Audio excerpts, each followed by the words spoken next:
Halo semua, selamat siang. Perkenalkan, namaku Kania Bening Rahmaina dengan NIM 35202001. Aku berasal dari jurusan Sosiologi, Fakultas Ilmu Sosial dan Ilmu Komunikasi.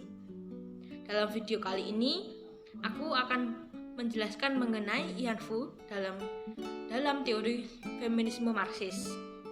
Saya memilih kasus ini karena Ian Fu merupakan salah satu fakta sejarah Indonesia yang sampai saat ini masih belum terselesaikan. Sedangkan tujuan saya membuat vlog ini adalah yang pertama, untuk memenuhi tas tengah semester mata kuliah gender feminisme, serta yang kedua adalah karena saya ingin mengajarkan mengenai Ian Fu kepada anak-anak muda yang belum tentu tahu mengenai apa itu Ian Fu. Jadi, sebelum kita membahas mengenai apa itu Ian Fu, kita sebaiknya tahu teori feminisme Marxis itu seperti apa. Teori feminisme Marxis merupakan aliran yang mempercayai bahwa segala ketidakadilan berpangkal pada kapitalisme. Persoalan utama dari feminisme Marxis hanya terletak pada masalah kelas yang menyebabkan perbedaan fungsi dan status perempuan.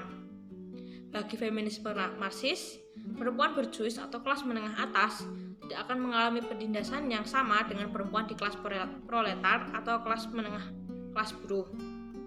Menurut aliran ini, penindasan perempuan terjadi melalui produk politik, sosial, dan struktur ekonomi yang berkaitan erat dengan apa yang disebut kapitalisme. Kalangan ini percaya bahwa kekuatan ekonomi dan posisi ekonomi yang baik bagi perempuan merupakan jawaban untuk mengakhiri penindasan terhadap perempuan. Setelah kita tadi tahu apa itu teori feminisme Marxis, sebaiknya sekarang kita tahu apa itu Ian Fu. Ian Fu di sini adalah sistem perbudakan seksual pada masa pendudukan Jepang di Indonesia pada tahun 1942 sampai 1945. Dari data menurut merdeka.com, total Ian Fu di Indonesia berkisar 22.000 perempuan. Sedangkan total Ian Fu di Asia Pasifik berkisar 200.000 perempuan. Dalam menjalankan sistemnya, terdapat kebijakan dalam pengelolaan hiburan dalam ketentaraan yang diatur oleh Pusat Komando Tentara Jepang. Ian Fu di sini adalah anak-anak perempuan yang masih muda-muda, di mana harusnya mereka masih bersekolah, bermain bersama teman-temannya. Salah satu Ian Fu yang termuda di masa pendudukan Jepang adalah Mbak Sri Sukanti. Beliau dipaksa menjadi Ian Fu ketika berumur 9 tahun. Biasanya anak-anak perempuan tersebut diiming-imingi untuk menjadi pemain sandiwara, beasiswa sekolah, ataupun pekerjaan berupa tinggi. Namun kenyataannya iming-iming tersebut hanyalah tipuan belaka.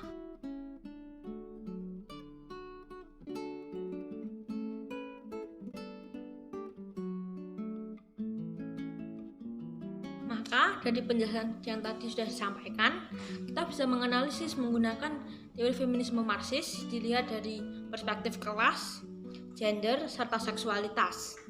Jika dilihat dari perspektif gender, maka Ian Fu merupakan bentuk penjajahan dominasi patriarki di mana laki-laki lebih dominan daripada perempuan.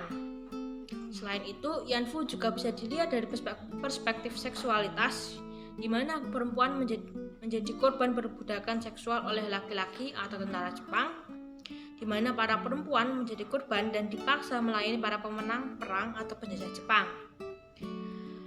Selain itu, kita juga bisa melihat Ian Fu dari perspektif kelas, di mana Ian Fu ini adalah korban dominasi dari laki-laki terhadap perempuan.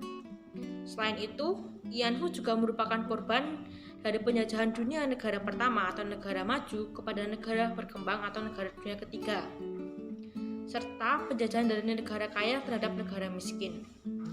Menurut saya, solusi yang bisa saya berikan itu kita bisa lihat dari perspektif tiga hal tersebut, yaitu kelas, gender, serta seksualitas. Jika dilihat dari perspektif kelas, maka solusinya adalah adanya solidaritas antara perempuan kelas bawah dan kelas atas. Jika dilihat dari perspektif gender, adalah mengadakan pembelajaran mengenai gender kepada laki-laki dan perempuan. Serta kita juga bisa melihat dari perspektif seksualitas, di mana adanya pembelajaran mengenai seksualitas kepada laki-laki dan perempuan. Selain itu, kita juga harus mengadakan perlindungan kepada para mantan Yanfu yang ada.